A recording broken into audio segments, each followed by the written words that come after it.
DIAC use ಮಾಡಿಕೊಂಡು ನಾವು light brightness ಯಾವ ರೀತಿ ಕಂಟ್ರೋಲ್ ಮಾಡೋದಂತ ಚೆಕ್ ಮಾಡೋಣ. ಲೈಟ್ ಡಿಮ್ಮರ್ ಸರ್ಕ್ಯೂಟ್ ಅಂತ ಕರಿತೀವಿ. ಇದು ಇನ್ಪುಟ್ ವೋಲ್ಟೇಜ್ ಟ್ರೈಯಾಕ್ ಅಂತ ಇಲ್ಲಿ ವಿ ಎಲ್ ಲೋಡ್ ವೋಲ್ಟೇಜ್ ಅಷ್ಟೇ. ಇದು ವೇವ್ ಫಾರ್ಮ್ಸ್. ಇವಾಗ ನಾವು ವೇವ್ ಫಾರ್ಮ್ಸ್ ಚೆಕ್ ಮಾಡೋಣ. ಇದು ಕಿಟ್ ಆನ್ ಮಾಡ್ಕೊಳ್ಳೋಣ. ಕಿಟ್ ಕನೆಕ್ಷನ್ಸು ಇದು ಇನ್ಬಿಲ್ಟ್ ಆಗಿರೋದ್ರಿಂದ ಬಲ್ಬ್ ಥ್ರೂ ಇನ್ಬಿಲ್ಟ್ ಆಗಿರುತ್ತೆ.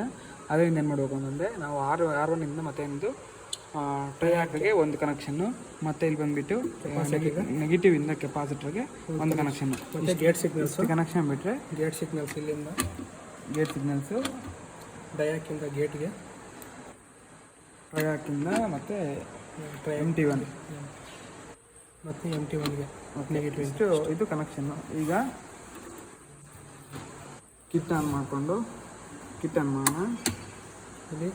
ಇಲ್ಲಿ ಸ್ವಿಚ್ ಆನ್ ಮಾಡಿದ್ರೆ ಇಲ್ಲಿ ನೋಡ್ಬೋದು. ಈಗ ನಾವು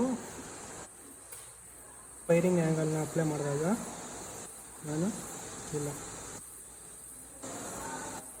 ಈಗ ಲೈಟ್ ಗ್ಲೋ ಆಗ್ತಾರೆ ನಾವು ನೋಡ್ಬೋದು. ಬ್ರೈಟ್ನೆಸ್ ಯಾವ ರೀತಿ ಫೈರಿಂಗ್ ಆ್ಯಂಗಲ್ ಮುಖಾಂತರ ಕಂಟ್ರೋಲ್ ಮಾಡ್ಬೋದು ಅಂತ.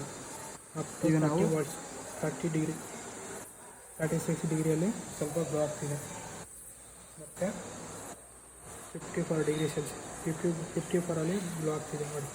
ಈ ಥರ ನಾವು ಲೈಟ್ ಬ್ರೈಟ್ನೆಸ್ನ ಕಂಟ್ರೋಲ್ 72, 90 ಅಪ್ ಟು 90 ಡಿಗ್ರಿವರೆಗೂ ನಾವು ಲೈಟ್ ಕಂಟ್ರೋಲ್ ಬ್ರೈಟ್ನೆಸ್ನ ಕಂಟ್ರೋಲ್ ಮಾಡ್ಬೋದು. ಇದೇ ರೀತಿ ನಾವು ವೇವ್ ಫಾರ್ಮ್ಸ್ ಔಟ್ಪುಟ್ ಚೆಕ್ ಮಾಡೋಣ. ಈಗ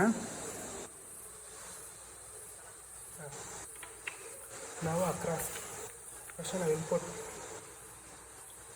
ನಾವು ಚೆಕ್ ಮಾಡಬಹುದು. ಇನ್ಪುಟ್ಟು ಮತ್ತು ನಮಗೆ ಇನ್ಪುಟ್ ಕಾಣಿಸ್ತದೆ ಇವಾಗ.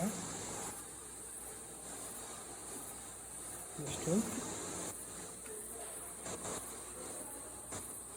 ಲೈಟ್ ಕಣ್ಣು ಇನ್ಪುಟ್ ಕಷ್ಟ ಇನ್ಪುಟ್ ತೋರಿಸಿ ಇನ್ಪುಟ್ ಕ್ಲಾರಿಟಿ ಆಗುತ್ತೆ.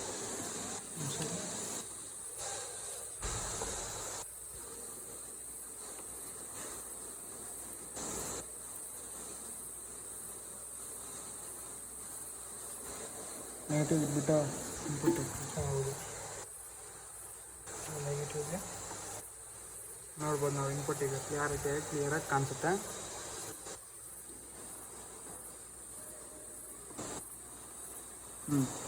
ಕಾಣಿಸ್ತಾ ಇದೆ. ಇನ್ಪುಟ್ಟಿಗೆ ನೋಡ್ಕೊಬೋದು. ನಾವು ಲೈಟು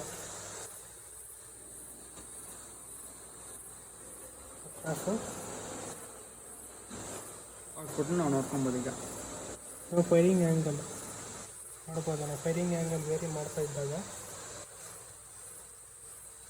ಬ್ರೈಟ್ನೆಸ್ ಇಲ್ಲಿ ಫೈರಿಂಗ್ ಆ್ಯಂಗಲ್ ವೇರಿ ಮಾಡ್ತಾಯಿದೆ. ಅಲ್ಲಿ ವೇವ್ ಫಾರ್ಮ್ ಕೂಡ ವೇರಿ ಆಗ್ತಾ ಇದೆ ನೋಡ್ಬೋದು.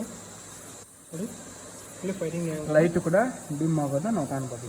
ಬ್ರೈಟ್ನೆಸ್ ಅಲ್ಲಿ ಯಾವ ಥರ ವೇವ್ ಫಾರ್ಮ್ ವೇರಿ ಆಗ್ತಿದೆಯೋ ಇಲ್ಲಿ ಲೈಟ್ ಕೂಡ ಬ್ರೈಟ್ನೆಸ್ ಅದೇ ರೀತಿ ಆಗ್ತಾ ಇದೆ, ಡಿಮ್ ಆಗ್ತಾರನ್ನ ನಾವು ನೋಡ್ಬೋದು.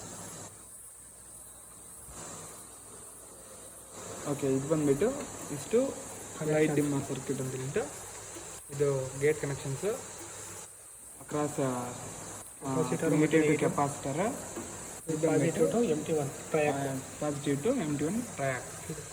ಲೈಟ್ ಡಿಮ್ಮರ್ ಈ circuit using triac and diac. Okay.